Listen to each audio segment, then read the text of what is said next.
So the most common symptoms of prostatic enlargement are urinary symptoms. So these are things like a slow urinary flow, a stuttery urinary flow that stops and starts as the flow is progressing, urinary frequency, which can be very annoying, and urinary urgency as well, having to suddenly rush off to the loo to pass urine because of a strong urge to pee. Also things like a difficulty getting started with urination, having to stand at the loo or wait at the loo for quite a while before the flow actually starts, even though you think that you really need to pass urine. Also frequency of urination overnight, which can be extremely annoying, not just for the patient, but also for their partner, having to wake up multiple times at night to pass urine. And that sort of symptom often interferes with sleep patterns and can make people quite tired and grumpy the next day. So urinary symptoms are the most common symptoms of benign prostatic enlargement. So to diagnose benign prostatic enlargement, some very simple tests need to be done, and an examination, and of course a detailed chat with the patient, so that I as a urologist can understand what the symptoms actually are. So we would get you to fill out a urinary symptom score sheet, which asks what kind of urinary symptoms you're experiencing and how often you're actually experiencing those. That's the first bit. I also would want to know how these symptoms are impacting on your life. And then there's an examination. This is something that a lot of men are very scared and anxious about having, but literally it's over within 3 or 4 seconds. It's what we call a digital rectal examination, an examination of the prostate done through the back passage, but it can be done in a very painless way, despite what a lot of men think. So the examination is the second thing, and then there are various tests, and all these tests can be done in a one-stop clinic fashion, so all done during the same 30-minute consultation. And those tests involve a urinary flow test, where we ask you to pass urine into something that looks like a bucket, but it measures the flow and gives us a graph showing the shape of a curve.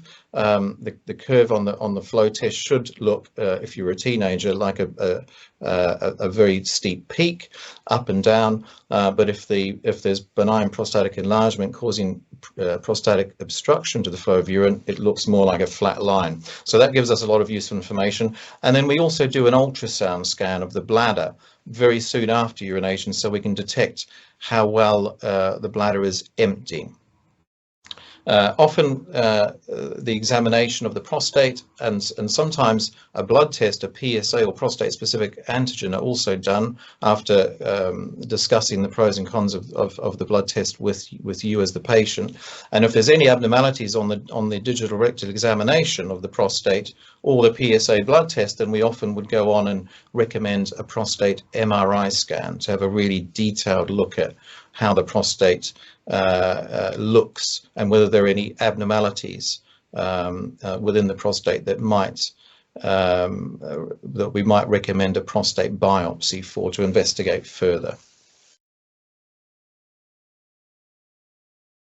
So the most common, I guess, complication really, or consequence of benign prostatic enlargement are just simply bothersome urinary symptoms, symptoms that really start to interfere with people's lives, so that they stop doing things that they like doing, and then they have to sort of plan before they go out so that they know exactly where all the toilets are, so they don't get caught short somewhere.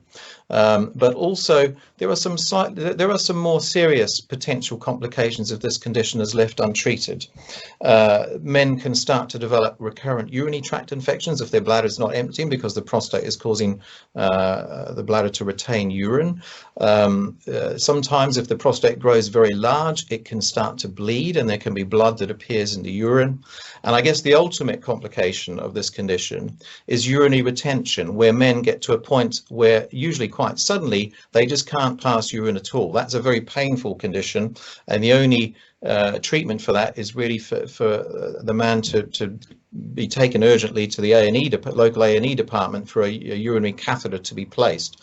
And in some types of urinary retention, the bladder is so full of urine that back pressure starts to be put on the kidneys, and a degree of kidney failure can even develop. So there are some serious complications that can develop. But to begin with, there's usually some warning, and the warning is the development of bothersome urinary symptoms that interfere with people's quality of life. So there are some lifestyle changes that can help to improve urinary symptoms. The most important and effective things are just to be aware of what kind of drinks can irritate people's bladders and stimulate urine production, because both of those things can make benign prostate symptoms worse. Those drinks, unfortunately, are things that a lot of us like to drink a bit of from time to time. So caffeinated drinks are particularly bad, and anything with alcohol in as well. It's quite surprising. Sometimes I will see men in clinic who wonder why they have so much frequency of urination and urgency, and why they're having to wake up so often at night. And the main reason is not actually their prostate, it's that they're drinking a lot of caffeine or maybe some alcohol before they go to bed. So that's the first thing, is to cut back on those kind of drinks. Also, a healthy diet and a healthy BMI, not being particularly overweight. Those things in general help with a lot of health issues, including urinary symptoms due to benign prostatic enlargement. So if lifestyle changes haven't helped to improve benign prostatic symptoms, then there is treatment available. The first line of treatment, which a lot of men do like to try usually themselves first, herbal remedies, natural remedies. And there's something in particular called saw palmetto, which is available to buy direct online or at various stores.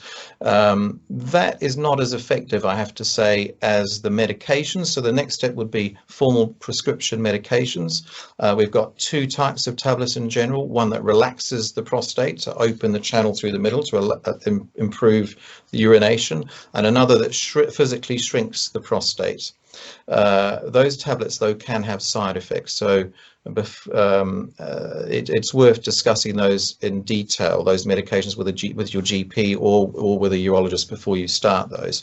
And then if those fail, the medications fail, or you don't like to take regular medication in the long term, then there are a range of different procedures available to disobstruct the prostate.